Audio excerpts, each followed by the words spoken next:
साथीहरू, अहिले म रुद्राक्षको बोटमा चढेको छु। यहाँ हाम्रै बारीमा छ रुद्राक्ष। यति तलबाट म यति अग्लो एक बाँस अग्लो रुद्राक्षको बोटमा चढेको छु।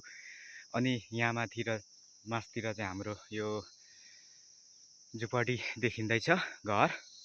अनि यता तल पनि गाउँघर, छिमेकीको घर, गाउँघर देखिँदैछ वारिपारि। घमाइलो छ, रमाइलो छ।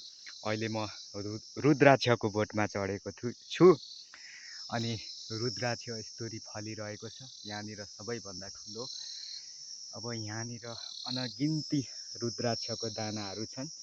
यो साल अलिक कम्ती फलेछ रुद्राक्षको दानाहरू। अनि यहाँनिर रुद्राक्षको दाना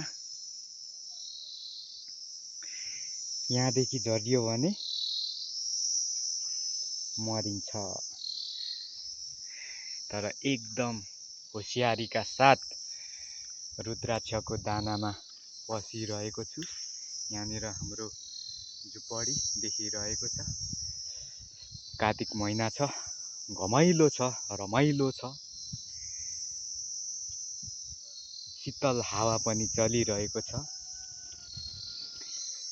रुद्राक्ष हेरिरहेको छु।